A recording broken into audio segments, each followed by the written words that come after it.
Hello there, one and all, and thank you very much for tuning into episode 488 of Love at First Scent with me, Persolaise, live on YouTube as always. And we have several comments, lots of you tuning in already. First one, though, goes to Oriana, who says, hello. You're very, very welcome, Oriana. Oriana then goes on to say, quite liked Patchouli Paris, aldehydes and patchouli nicely blended, which brings us to the end of that video. Thank you very much for tuning in. There is nothing more that I need to say to add to that review. Well, actually, let's try and spin it out for a few more minutes. But yes, essentially, that is the review that you need of this one. Thanks, Oriana. Spaced Out says, I need to stock up on the discontinued 75ml bottles of this line. I hate what Guerlain did to this line after Iris Torrefier. Just a mess. Oh, dear. Okay, Ellie says hello from Taipei. Ayekoi is here as well. So is Sandra. Sophia McBride says hi from Florida. So excited for my first live. Wonderful. You're very, very welcome. Lots and lots of other people here. If you've tried this one, please do let me know what you think of it. Anyway, before we get smelling, we always have to do a little bit of a housekeeping announcement for those of you who've been able to tune in live. The plan for today is to do 3 back-to-back videos. The first one, obviously, on this one.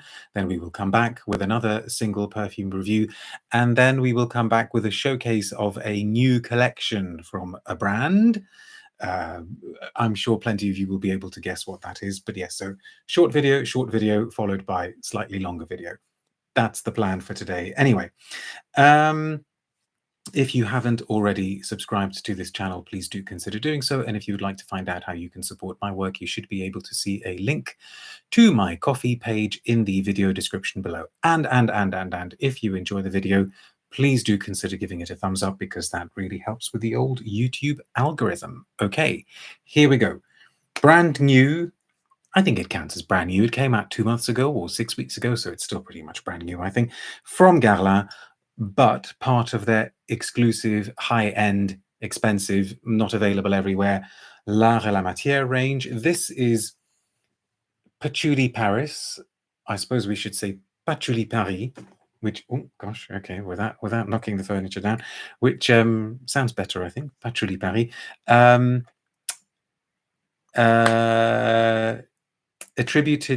Credited to Delphine Jelk. In case any of you are interested, there is an interview on my Substack. You should also find a link to my Substack in the video description.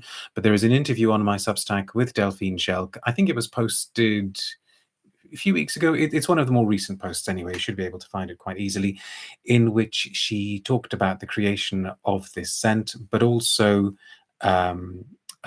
she talked a lot about La Petite Robe Noire and how that came to be her calling card at Guerlain almost, and was the reason why eventually she was employed by Guerlain, and is now an in-house perfumer. But is she the sole in-house perfumer, or is she the co-in-house perfumer?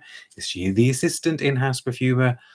I don't know. The brand is being maybe excusably but characteristically vague about that. I don't know what the deal is exactly anymore. Anyway, let us have a spray. We do have a pre-sprayed blotter as well, although I kind of don't need the pre-sprayed blotter, because I've become fairly familiar with this scent. I've sniffed it a few times over the last few weeks. Anyway, let us smell. We have the briefest of press blurbs, and many of you will have tried it too, so please do let me know what you think of it.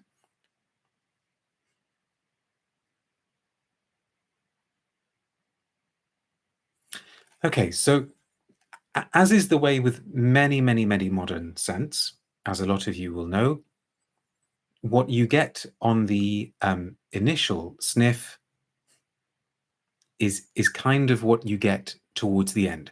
So this doesn't have what is often referred to as a classical structure, in the sense that it doesn't have distinct top notes that then go into a different middle section that then goes into a different base section. It's what's more commonly referred to as a somewhat more linear scent. So it does obviously have some development to it, and as we will find out when we smell the pre-sprayed blotter. But the patchouli comes out very strongly in the opening. It is there front and center.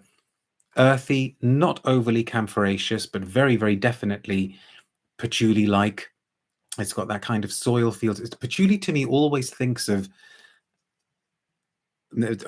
me think of doing gardening, which doesn't happen very often, but particularly gardening after it's been quite wet, and digging into some very, very, very damp soil.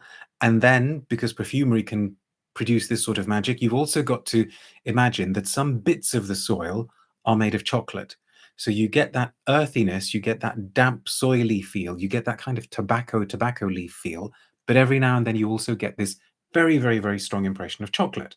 And that comes through beautifully. As I say, the more camphoraceous facets have been taken away, the more medicinal facets have been taken away. The greener facets have been taken away as well. But the twist in this one, if we can call it that, is that Delphine Jelk has decided to pair the patchouli with aldehydes. And so in that sense, the perfume makes me think of what Serge Lutens and Christopher Sheldrake did a few years ago with myrrh, when they did La Myrrhe, and they produced this kind of aldehydic myrrh, this very, very sort of resinous, balsamic beast with these sparkling aldehydes at the top. Now, this isn't as aldehydic as La Myrrhe, but those aldehydes are doing a lot of work here. And I guess what they're achieving, the effect they're achieving, is the effect that Delphine Jelk herself says she wanted to achieve. She wanted to present a patchouli, which was very, very definitely and recognizably and indisputably a patchouli, but she also wanted to create this sense of it being tamed, as though something has made it come across as quite sophisticated, quite Parisian in a stereotypical way. She calls it, in the interview that she did, she calls it taming the lover. Patchouli is her lover, and she wants to tame the lover. And I think she has achieved it. Now, I don't know whether from my tone you can tell that there are some kind of caveats and qualifications coming, but let's just kind of put that to one side. There are lots of comments coming through, so let's just try and pick out a few of them. Gavin says scent of the day is some well old Timbuktu. Well, hello, darlings. Oh, you smell great, Gavin. Let's go and sort of see what people are saying about this. Oh, Omar says tanned Persolaise is the best Persolaise. Oh dear, well, this is going to fade in just a few weeks, so sorry to be substandard Persolaise in a few weeks. Esomar says, I had a brief sniff. It wasn't obviously patchouli, but more chocolatey. Oh, okay. I do get that kind of very distinctive patchouli feel myself. Anybody saying anything? SMR says, thank you for that Substack interview, very illuminating, especially the history of La Petite Robe Noire. Thanks very much for reading it. Gavin says, I thought the mood board I saw was rather obvious. Do you know the number of times I sort of said, is that really your mood board? Was that really your mood board? They absolutely insisted that that was the mood board, and that they had brought it over from Paris, and actually Delphine had to sort of like fix bits of it, because I don't think it had survived very well during the transport from Paris. But yeah, apparently that was the mood board. Ryan says, I remember smelling a lot of the matière and thinking they all lent on that fluffy vanillic Guerlain base, so much so that one blended into the next. Maybe I need to re-sniff.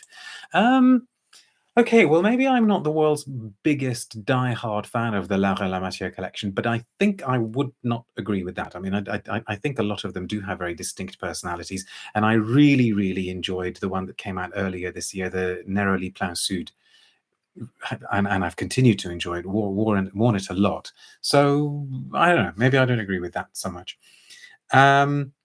Velgan, says, hi all, I'm not sure if you've seen it, but Les Absolus d'Orient have now been discontinued and bundled under Aqua Allegoria. Same juice, get the old bottles now at a cheaper price. No, I don't think, I did know that there was some new Aqua Allegoria sort of strong scents, but I didn't realize that it was those ones.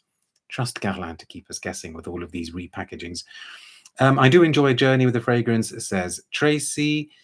Sandra says, Patchouli Paris for me smells more like Pigalle than quintessential Paris. Some would say Pigalle is quintessential Paris. Alex, nowadays perfumery trends tends to be linear and usually with little to no dry down. I think that's a pity. Sabine says, I like Patchouli Paris a lot. Patchouli held the aldehydes in check. Quite light for a patchouli scent. Yes. Yeah, and thank you for bringing us onto that. Gavin, oh no, sorry, Gavin, you're still talking about the Olympics, I see. Tracy says, I'm so conflicted after I had a patchouli trauma after wearing female Christ. Oh, I don't know. That sounds intriguing. First scrubber ever. Now anything that swaggers their patchouli, patchouli gives me a bit of caution. And Ryan says Guerlain aldehydes are usually a thing of beauty, never too sparkling. No, and this is, this isn't Chanel No. 5 style aldehydes. Gosh, too many comments for me to wear now. Let's see what the brand says about it. They say, Patchouli Paris reveals a facet of the capital as yet unexplored by Guerlain, the dazzle and magnetism of Parisian nights.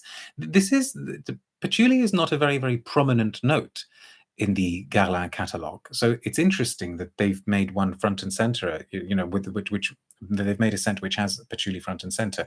Disinhibited, patchouli puts on a show, a game of contrasts between the immediate freshness of the banks of the Seine and the intoxicating warmth of a woody note of patchouli evoking the effervescence of Parisian nights and the elegance of a woody note evoking the wood of fine theatres. Okay. And then a quote from Delphine Jelk, with Patchouli Paris, I wanted to capture the spirit of the Parisian night, to reveal its boldness in a fragrance, the Seine reddening and pulsating in a fresh, lively thrill of aldehydes and musks when it hasn't got canoeists going up and down it. I wanted to express the vibration of the streets on a festive evening in a trail of powdery, woody iris. Thank you, Delphine, in the quote for mentioning the iris. Yeah, we need to mention that as well. The iris note comes through as well, which I think is the kind of bridge between the aldehydes and the patchouli, because of course iris has a kind of sparkling, luminous quality to it, but also an earthy quality, and I think that is what is bridging the top and the base. Dazed with music and freedom, expressing glances that seek each other and skins drawn together in an overdose of patchouli and vanilla. That night I encapsulated Paris in a bottle, Patchouli Paris. And then just one final paragraph. From the very first notes, the composition sweeps along with aldehydes as fresh and lively as a shiver across skin. Then the temperature rises at night under the red lights of Paris's most impassioned district, Montmartre, Abbesse, Pigalle, they mentioned it. We are at the heart of the matière. Disinhibited patchouli puts on a show and blazes upon contact with powdery and woody iris. The revelry changes face as the night draws to a close, as a prelude to other sensations. Caressing the skin, the depth of patchouli continues in an amber-toned sillage of vanilla, ambergris, and musk. You have got a lot to say about this one. I'm going to have to go back and read the comments. Now, pre-sprayed blotter. Clear the nose a bit. Right, so very, very definitely patchouli still, but much quieter, much less earthy, much more about the woods, more about the link between patchouli and vanilla. So it's not sweet, but it's dark rather than heavy on the woods. And the aldehydes are present just as a kind of suggestion. But it's quiet. And I think for some people, that's going to be very, very welcome. For some people, that's going to be a little bit disappointing, especially given the assertiveness, the real clarity, the strength of the opening. I'm sure the effect is deliberate. Maybe Delphine Jelk wanted, maybe that is the journey of the perfume. Maybe she wanted the dry down, to be the afterglow, to be the equivalent of the post encounter cigarette. There are probably going to be so many people like 20, 30 years younger than me on whom that reference is going to be completely lost, because you don't see post-encounter cigarettes in film so much anymore, do you? Ryan says, does she capture the stench of Parisian sewage? Oh, don't spoil the story. Come on, every city has got stinky sewage. Well, most cities have anyway. Spaced Out says everything, and I mean everything, is about sales nowadays. That's why they discontinued Tomka Imperial and Bois d'Armenie, sadly. It kind of has always been about sales, but maybe it hasn't always been only about sales. But that's a discussion to have for another time. I mean, it has always been about sales, right? Things that didn't sell died a death very, very rapidly. No, actually, I take that back. They died a death, but maybe not as rapidly as they might do today. And the fact that it's part of the L'Art et la Matière is interesting as well, because go back how many decades? 3 decades? 4 decades? 3.5 decades? And this is absolutely the kind of scent that would have been released as part of a brand's ordinary collection. I don't want to sound like I'm damning it with, lukewarm praise. It's very, very attractive. It's very pretty. It's very well blended, very well made. It's got it contains, genuinely convincing, beautiful materials. There is something extremely effortlessly sophisticated and elegant about it. It's somehow also very Delphine Jelk. This time that I met her, I think it was in June or July in London at the launch of this thing, was the first time I'd met her.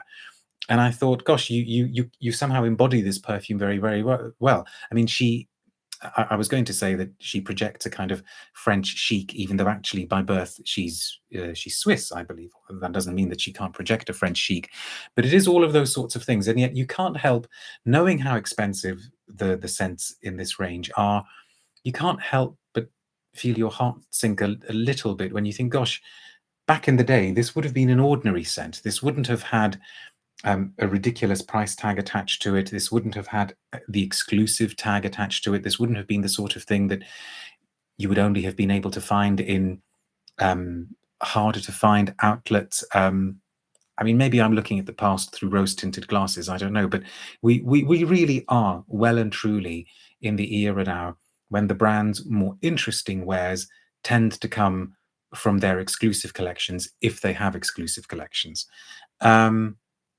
What are you folks saying? Sandra says, no, hang on. Sandra's saying so true to Pradeep. So what did Pradeep say? This will be discontinued soon, I bet. You think? Sandra says, so true. I do not like Delphine Jelk fragrances she made on her own. Did you read the review of Patchouli Paris on Fragrantica? It sums up what I think about Delphine's style. It's interesting because a lot of people I know much prefer Delphine Jelk's style to Thierry Vasser's, which is interesting. Rachel says, my roommates were all jazz musicians, and a couple of them were in long-term relationships with these workers. Gosh, where is this conversation go? And Ellie says, what is Guerlain's main range anymore? Well, flanker after flanker after flanker of La Petite Robe Noire. I mean, there was another one a few months ago, wasn't there? But yes, good point. I mean, we haven't had a new female, what they call pillar, for a little while. I mean, Mon Guerlain kind of didn't quite happen for them, did it? And we haven't had a new masculine pillar since L'Homme Idéal. I think that's been relatively successful. If the number of flankers is anything to go by, that's been relatively successful. But there we are. It's very, very pretty, very nicely done, very attractive. It achieves what it sets out to achieve. But is it striking enough and strong enough and distinctive enough to really create an identity of its own and last through the ages? I mean, mind you, the vast majority of scents won't, but I don't know, when something is this expensive, you can't help but feel you want more from it. Although also, this is under £300 for 100 mils. There are plenty of scents out there now that are a lot more than that. I mean, the new Frédéric Malle Oud. Granted, I know the Frédéric Malle Ouds have always been expensive, but that's a ridiculous price. Prices seem to be shooting up, and I know we have had this discussion on this channel many times before, so probably best not rehearse it again now. Anyway, let's give Gavin the last word, who says, I still can't get past that mood board they presented at the London launch. Interesting, it was not. Okay. Thank you very much for watching this. If you have tried the scent, please let me know what you think of it. I will genuinely be very, very interested to know your thoughts. And we will be back in a few minutes with something new from Jo Malone. See you in a bit. Bye now.